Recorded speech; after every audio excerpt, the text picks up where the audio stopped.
اعوذ باللہ من الشیطان الرجیم، بسم اللہ الرحمن الرحیم۔ شروع اللہ رب العزت کے نام سے جو بڑا مہربان رحمان الرحیم ہے۔ ایک بادشاہ کا دربار لگا ہوا تھا۔ چونکہ سردی کا دن تھا اس لیے بادشاہ کا دربار کھلے میدان میں ہی لگا ہوا تھا۔ سب خاص و عام صبح کی دھوپ میں بیٹھے تھے۔ بادشاہ کے تخت کے سامنے ایک میز تھی اور اس پر کچھ قیمتی اشیاء رکھی تھی۔ وزیر، مشیر اور عمرہ وغیرہ سب دربار میں موجود تھے۔ بادشاہ کے خاندان کے دیگر افراد بھی موجود تھے۔ اسی وقت ایک شخص آیا اور دربار میں داخلے کی اجازت مانگی۔ اجازت مل گئی تو اس نے کہا، میرے پاس 2 اشیاء ہیں۔ میں ہر ملک کے بادشاہ کے پاس گیا ہوں اور اپنی اشیاء کو بادشاہ کے سامنے رکھتا ہوں، پر کوئی فرق جان نہیں پاتا۔ تمام ہار چکے ہیں اور میں ہمیشہ کامران و کامیاب ہو کر لوٹتا ہوں۔ اب آپ کے ملک میں آیا ہوں۔ بادشاہ نے کہا، کیا اشیاء ہیں؟ تو اس نے دونوں اشیاء بادشاہ کے سامنے میز پر رکھ دی۔ وہ دونوں اشیاء دیکھنے میں بالکل ایک جیسی جسامت، یکساں رنگ، یکساں چمک، گویا کہ یہ دونوں اشیاء ایک دوسرے کی نقل محسوس ہوتی تھی۔ بادشاہ نے کہا، یہ دونوں اشیاء تو بالکل ایک جیسی ہیں۔ تو اس شخص نے کہا، جی ہاں، دکھائی تو ایک سی دیتی ہیں لیکن ہیں مختلف۔ ان میں سے ایک ہے بہت قیمتی ہیرا اور ایک ہے شیشہ۔ بظاہر یہ دونوں ایک سے ہیں۔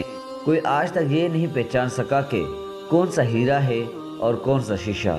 کوئی جانچ کر بتائے کہ ان میں سے ہیرا کون سا ہے اور کون سا شیشہ۔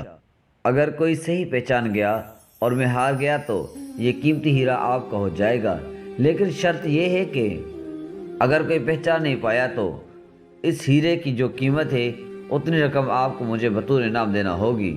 اس طرح میں کئی ممالک سے جیت چکا ہوں۔ بادشاہ نے کہا، میں تو نہیں پہچان سکتا۔ وزیر و مشیر بولے، ہم بھی جانچ نہیں سکتے کیونکہ دونوں بالکل ایک جیسے ہیں۔ سب کو گمان تھا کہ اب تو شکست ہی مقدر ہے، لیکن شکست پر انعام کا مسئلہ بھی نہیں تھا کیونکہ بادشاہ کے پاس بہت دولت تھا۔ بادشاہ کی عزت کا مسئلہ تھا کیونکہ تمام عالم میں یہ مشہور تھا کہ بادشاہ اور اس کی رعایا بہت ذہین ہے اور اس طرح ان سب کی بے عزتی ہے۔ کوئی شخص بھی پہچان نہیں پا رہا تھا۔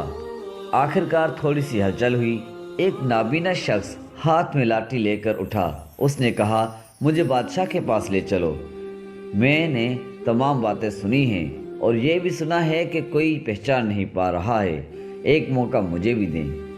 ایک آدمی کے سہارے وہ بادشاہ کے پاس پہنچا۔ اس نے بادشاہ سے درخواست کی کہ ایسے تو میں پیدائشی نابینا ہوں، لیکن پھر بھی مجھے ایک موقع دیا جائے، جس میں اس آدمی نے ایک لمحے میں کہہ دیا کہ یہ ہیرا ہے اور یہ شیشہ۔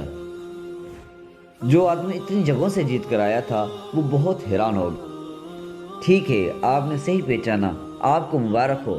اپنے وعدے کے مطابق اب یہ ہیرا بادشاہ کا ہوا۔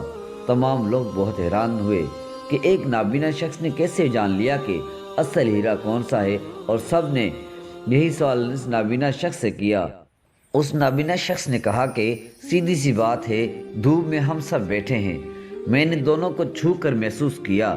جو ٹھنڈا رہا وہ ہیرا، جو گرم ہو گیا وہ شیشہ۔ اسی طرح زندگی میں بھی جو شخص سخت اور مشکل حالات میں گرم ہو جائے اور حالات کا سامنا نہ کر سکے وہ شیشہ کی مانند ہے، اور جو شخص مشکلات میں ٹھنڈے مزاج اور صبر سے کام لے وہ ہیرے کی مانند ہے۔ میرے پیارے دوستو، اگر یہ ویڈیو آپ کو پسند آئی ہو تو اس کو لائک کریں اور اپنے دوستوں کے ساتھ شیئر کریں، اور اگر آپ ہمارے چینل پر نئے ہیں تو ہمارے چینل کو سبسکرائب کریں اور بیل آئیکن پر کلک کریں تاکہ ہمارے آنے والی تمام ویڈیوز آپ کی نوٹیفیکیشن میں آ جائیں۔ تو ملتے ہیں انشاءاللہ اگلی ویڈیو میں، تب تک کے لیے اللہ حافظ۔